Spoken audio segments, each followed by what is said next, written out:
Chery Australia is about to launch Omoda 5. It's a new, very cool vehicle that's coming to our shores very soon, from the best information that I have. Hello everyone, welcome back to the channel. It's MG Owners Australia and I'm Dimitri, and I'm very excited, I think you can tell, to talk to you about this car preview. This is not a car review yet, but I will be reviewing Omoda 5 as soon as it formally launches. But today, majority of Australians, and yeah, that is what this video is about. If this is something that you'd like to hear about, please give it a like so that I know that you're interested in this topic, and subscribe for more, and let's keep talking.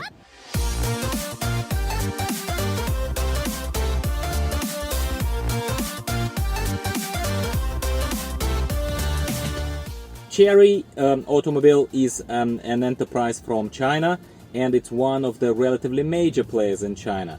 By statistics available to me, at the very least through my very limited research so far, but statistics and numbers available from 2021, so last year, Chery sold just under the number of cars that were sold by SAIC Motor Group, that owns MG and owns a bunch of other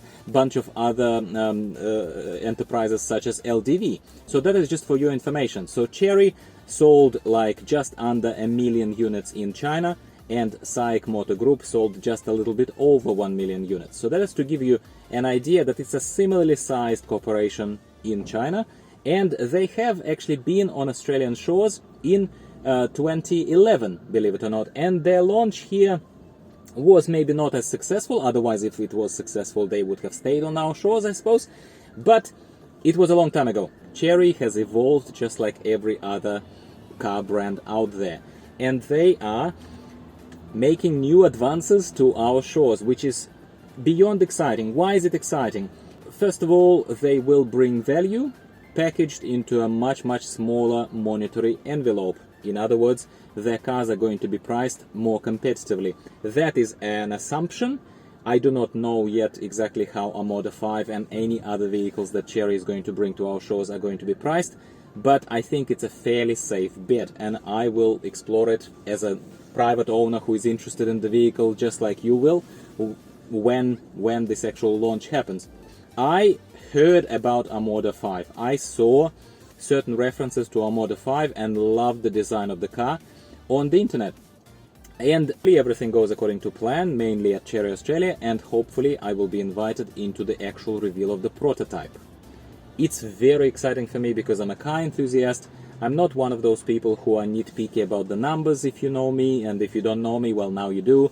I am a consumer. I'm a consumer. I assess the cars from value for money perspective. Does it look good? Does it drive good? Will average Joe and Jane in Australia with average income, will they be able to afford the car? And is there any reason for them to buy this particular vehicle over some other? That is, my friends, what you can expect from me in review of Omoda 5 and anything else from Chery. So Chery has a very prominent presence in several countries. Tiggo model, Tiggo 7 and Tiggo 8 SUVs are some of those models that I'm actually very interested in, because I'm an SUV driver, and I am very interested to get my hands on some more modern, more packed with features, more promising kind of SUV that has a place in 2021. It doesn't live in the past. And I do not want to kind of, poke MG once again, but when you look at electronics of MG, when you look at several other elements of MG, yes, there is a lot of beauty in this classic kind of approach, how they executed it, and I think I praised MG enough for them not to be annoyed at me for that, but it's just honesty for honesty. Where I'm hopeful and what I'm excited about is that from what I've seen from the other channels, say Russian-speaking channels, about Tiggo and about other vehicles coming from Chery Brand, is that there is every reason to believe that they're going to pack the car with the latest technology and they're going to price it competitively. That's all I'm saying. And if they do that, you know how sort of bored I am with what MG is offering us. How generally, well, there is nothing to be impressed with in terms of what LDV is offering us. The only thing that's remotely suitable for day-to-day life, unless you're a van driver, is my LDV D90, which is the MG Gloucester, yeah, and Maxus D90 in other countries. Yeah, basically exciting, feature-packed, modern competition on the market, on Australian market, within the same price envelope, within the same price category as this car, or similar price category as this car, and as MG HS, let's say, MG ZST, top of the range models. Hopefully, fingers crossed, they will be able to give us something within that price range. That would be exciting. That would be very, very exciting. My only thing that I have researched about Omoda 5, and it looks gorgeous, okay? Like, let's just address the another elephant in the room. I think Omoda 5 subjectively looks gorgeous, okay? And to me personally, it reminds me a little bit of the latest model of Kia Sportage. I don't know if Kia Sportage is your thing, and I understand Omoda 5 is its own beast, its own beauty, and I would love to and look forward to seeing it close up myself rather than on this promo material.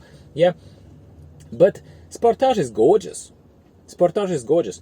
Problem of Sportage, however, is that, especially with that, watch my Sportage review video, and I didn't test drive the car, but I sat in it and I looked at it and I looked at the price categories and everything, right? Sportage, especially in that category that has that gorgeous curved screen here, dashboard for the driver and everything, it's outlandishly expensive. It's outlandishly expensive, Sportage. And I arguably, again, looking through the promo materials that I was sent and through the information available on the internet about Omoda 5, if we speculate and we assume that it's of similar quality, yeah, I think and I hope, fingers crossed, that we have reasons to believe that that car is going to be priced a lot more competitively than Sportage. It's going to be a lot more competitive than Sportage. I'm beyond excited, my friends. I'm beyond excited. And yes, you will be like, oh, Dimitri, what are you going to sell this car and buy an Omoda 5? Maybe. However, here is where we come to a potential concern to be confirmed, okay? If you followed my journey through my car purchases from MG, then changing to this LDV one, you know that my only big problem with MG HS that I had, other than its boot, because boot was not big for MG HS, yeah, was its dual clutch transmission, DCT. And from my high-level research, Omoda 5 has a 7-speed dual clutch transmission as well. So that is a point of worry. That might automatically make the car not for me, because I know that I personally, it doesn't make the car bad, it might be wonderful for you, but I know that I don't gel very, very well with DCTs. I just don't, okay? But as I spoke to a lot of you in the comments, you said to me, hey, maybe MG DCT acts a little bit in a jerky way that you don't like. But apparently you drove a lot of other DCTs that you were telling me in the comments about, and apparently those DCTs were not as jarring and not as invasive kind of into the driving experience of an average Joe driver that I certainly am. So I'm hopeful that Omoda 5 is one of those non-jarring kind of nicer DCT driving experiences than what I'm possibly a little bit alerted by MGHS, you know, with that experience. But that is my only thing that I'm kind of, until I drive, I won't know. Until I drive, I won't know, and I will not be able to say much more than what I've already pre-announced to you in this video about Omoda 5. I'm excited about the design, I'm excited about the look, I'm excited about the competition to competitively priced warranty. 5-7 years, whatever, right? You can't imagine that, what, Chery is gonna come right now and say, oh, 3 years warranty. Like, you know, it's unlikely. It's unlikely. I mean, they might, but I don't think they're going to shoot themselves in the foot. What I think Chery is going to do is, I think they're going to do everything to maximize the uptake of this car and uptake of the brand in Australia now that they are re-entering the market. And that's what makes it potentially a very, very interesting and very, very cool investment maybe for you and I. That, my friends, is what I'm looking forward to. Subscribe to the channel if you haven't already. Talk to me in the comments down below if you have any experience. Maybe you're a foreign driver who already has Chery, or maybe your friends have a Chery and stuff like that. Let's just compare apples to apples, please. Let's not talk about experience with Cherys back from 2012. I want to hear about if you have an experience with Chery.